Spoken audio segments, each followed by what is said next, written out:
Video ini untuk kamu dari kami yang terbelakang. Aku berulang kali membaca puisi-puisi Eko dari buku ini karena menurutku bagus dan layak dibaca hingga berulang kali.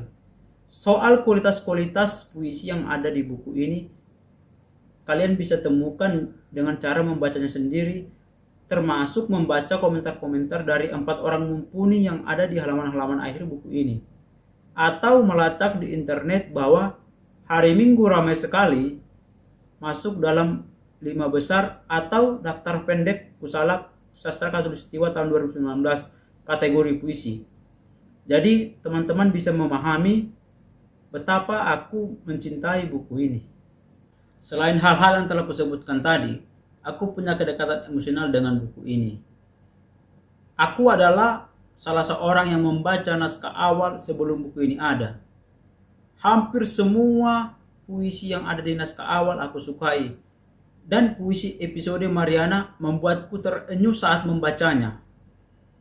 Dan pada suatu hari ketika Eko dan aku bertemu di Jakarta, aku tanya soal puisi episode Mariana. Kata Eko, puisi episode Mariana ini dia tulis berdasarkan kenyataan yang dia lihat di Papua. Puisi episode Mariana terdiri dari 6 babak atau 6 episode.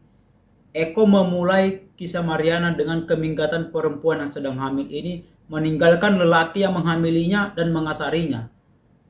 Dari sini kalian boleh mengikuti kisah Mariana dengan menyimak video ini. Episode Mariana 1. Perempuan yang mati beranak di Papua. Angin menyerang pelabuhan. Kapal menyendarkan kepala. Masa lalu terapung di laut, masa depan bersembunyi di gunung. Matahari Papua sungguh kejam. Mariana turun dari tangga kapal dengan perut bunting. Itulah satu-satunya peninggalan sang suami. Angkot saling rebut penumpang. Pencopet mengambil kesempatan. Tukang ojek berteriak seperti paduan suara, sopran, bass, dan seriosa. Mariana tahan perutnya, ia hamil 5 bulan. Mariana raba pipinya, bekas 5 jari suaminya. Teringat muka lelaki yang curi sinar matanya. Mariana tahan perutnya, ia lapar dan kesepian. Dari kantong plastik dia keluarkan sagu, membuka termos lalu makan siang di antara ludah pinang orang-orang serui. Langit biru putih, tanah merah hitam, aspal sepanas amara. Bocah hitam kencing di depan Mariana, air kencingnya langsung kering seketika. Mariana terus makan sagu, pandangannya sudah beku. Ia sudah mati 2 tahun lalu di rumah kontrakan ketika suaminya pulang dengan 5 kalimat kutipan. Malam itu Mariana rela buka baju demi cerita masa depan yang ia dengarkan bahwa cinta harus dibuktikan dengan lepas kutang dan celana dalam. Sambil bibirnya dijilat, dadanya dijilat, pusarnya dijilat, ia rasakan geli pada kehidupan macam ini. Cuma dengan hubungan badan, laki-laki menindih. Tidur semalam mimpi 1001 malam. Kawin dan mengaku sumpah. Tukar cincin dan saling cium dahi di depan jemaat dan altar, di hadapan pendeta dan Tuhan. Semua tampak dramatis. Hidup terlampau geli bagi Mariana. Ketika suaminya lari, lenyap bersama subuh, ia bawa serta bau tubuh. Tanpa sepeser uang, ia duduk dalam ruang dengan susu yang ia tuang sambil kumpul air mata di dagu. Mariana raba susunya, bengkak dan memerah. Juga ia raba kemaluannya, bengkak dan terluka. Tetapi jendela yang selalu terbuka menghadap langit yang hujan atau kemarau. Angin sambar pintu bawa kabar buruk bahwa kini tak seorang pun tahu betapa jiwanya kering. Mariana telan sunyi, kunyah keresahan, berak darah, luka dan nanah tanpa obat penyembuh. Ia menangis di dapur sambil muntah-muntah. Ia rasai kehidupan di dalam rahimnya. Rambutnya kacau, bau, bibirnya kerontang, kulit mengelupas, dadanya kering, pantatnya kurus. Pinggul membesar, dengan lemah ia menyisir. Di depan cermin tanpa bayangan, dilihatnya kekosongan, putih dan diam, seperti kesunyian yang teramat lama. Distrik Yapen Timur, 14 Agustus 2017. Episode Mariana 2. Perempuan yang mati beranak di Papua. Klakson mobil berbunyi. Sopir melambai. Mariana menyudahi makan siang. Termosnya ia tinggalkan di pinggir jalan sebab bebannya begitu berat. Di hatinya baja bergantung, berkarat di sapu hujan. Mariana masuk ke dalam angkot dengan lipstik luntur, daster merah jambu, rambut ekor kuda, wajah berbedak setengah-setengah, tanpa parfum, tanpa kalung, tanpa cincin.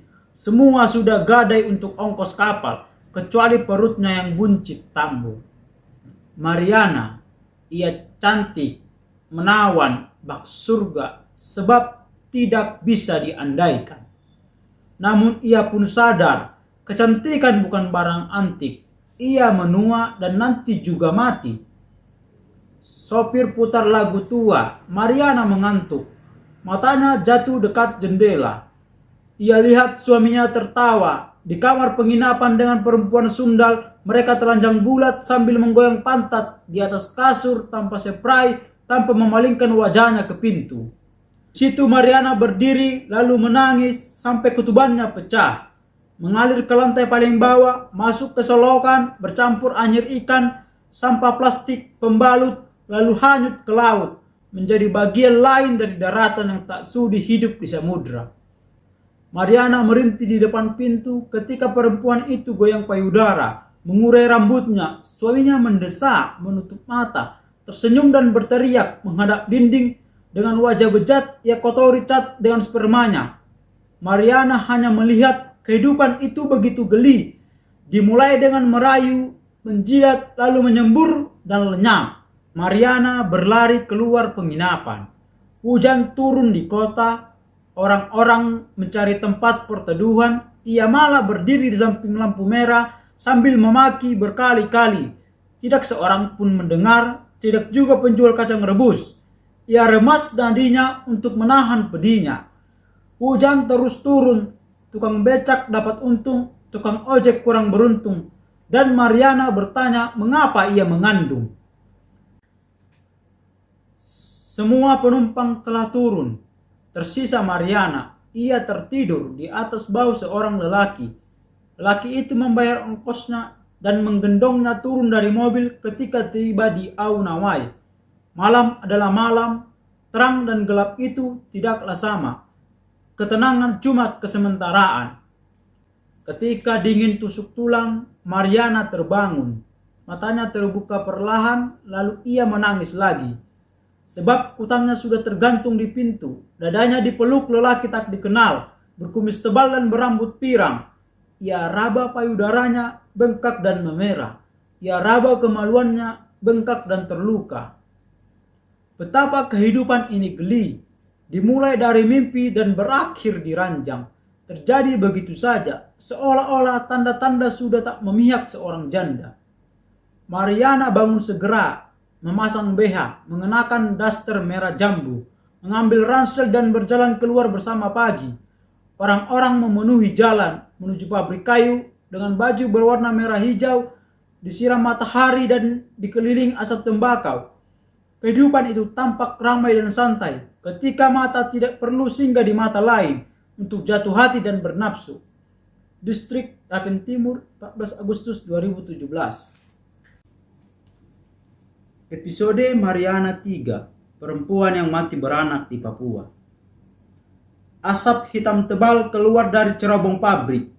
Api menyala terang di area pembakaran.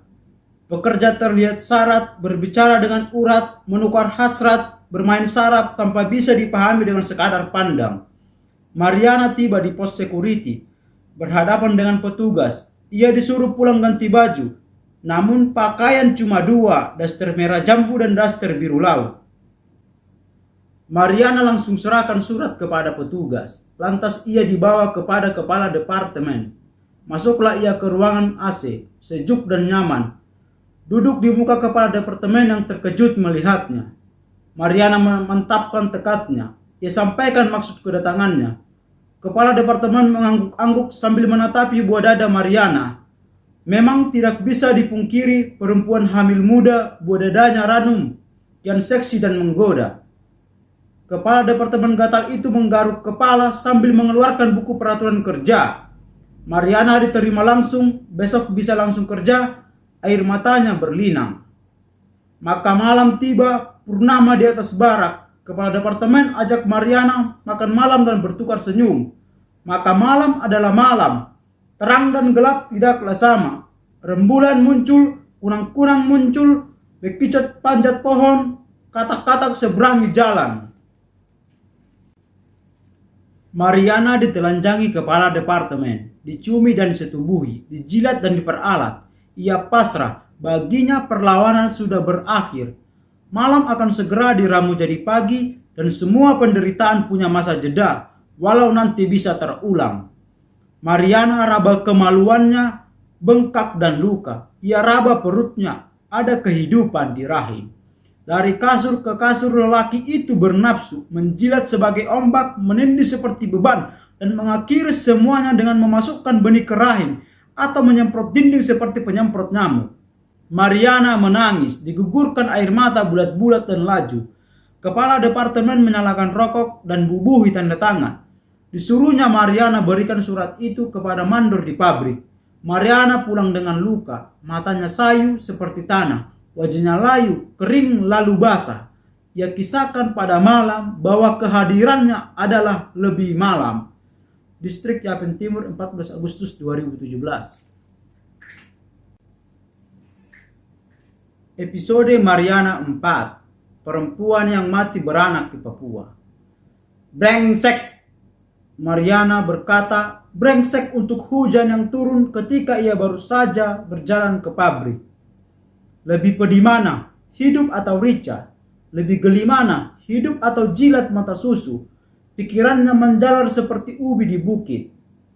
Sirene panjang berbunyi, Mariana masuk ke dalam pabrik. Ia hampiri mandor.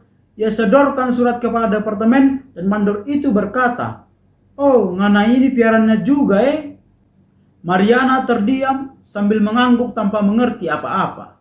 Mandor itu membawanya ke depan mesin molding. Mariana bertugas menyuplai kayu kepada operator mesin. Ia bekerja dan menghitung jam.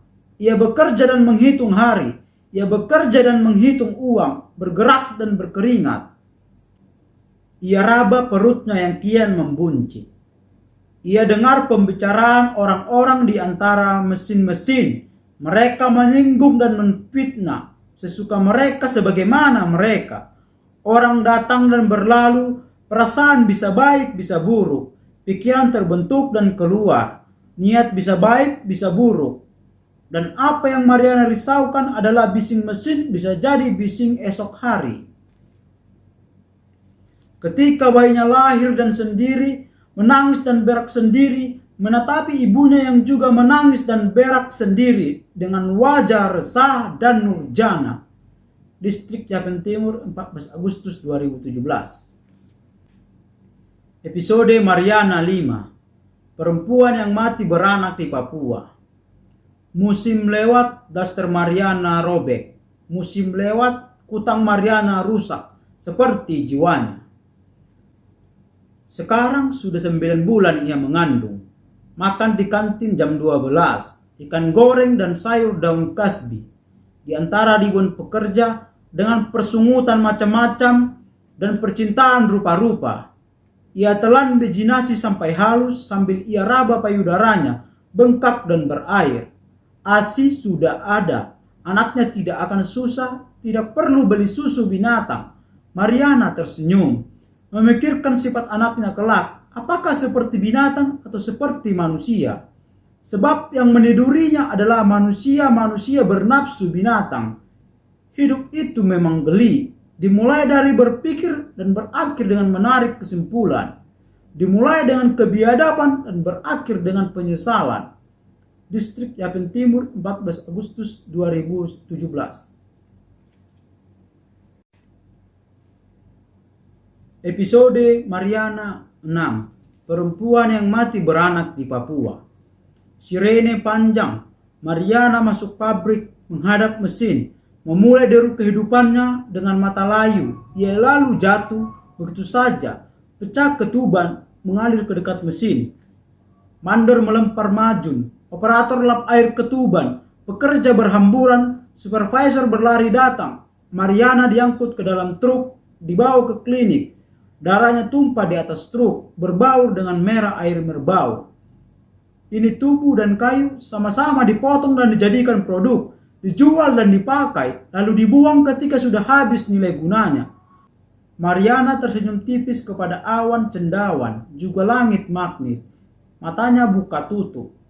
Hidup ini lucu, dimulai dengan buka mata dan berakhir dengan tutup mata. Sudah terlambat ketika tiba di klinik. Dokter menggeleng kepala. Mariana sudah tamatkan riwayat. Perutnya diiris, perutnya robek seperti daster merah jambu, darahnya merah kecoklatan, seumpama kutangnya yang rusak. Bayinya meliuk seperti ulat sagu ketika dievakuasi dari dalam sana. Dokter mengangguk, supervisor haru biru, bayi Mariana menari yospan. Hidup ini lucu, dimulai dari lahir dan berakhir dengan mati. Anak itu belum diberi nama ketika Mariana dikubur. Biaya penguburan ditanggung perusahaan. Dosa-dosa ditanggung Mariana. Pertanyaan ditanggung bayinya. Jawaban ditanggung esok lusa. Sang supervisor mengambil bayi itu sebagai anaknya sebab tak seorang pun mau adopsi. Juga karena istrinya mandul, tak bisa bunting walau sudah bersetubuh 20 tahun. Hidup ini begitu begini, dimulai dengan kemustahilan dan berakhir dengan kenyataan. Distrik Capen Timur, 14 Agustus 2017.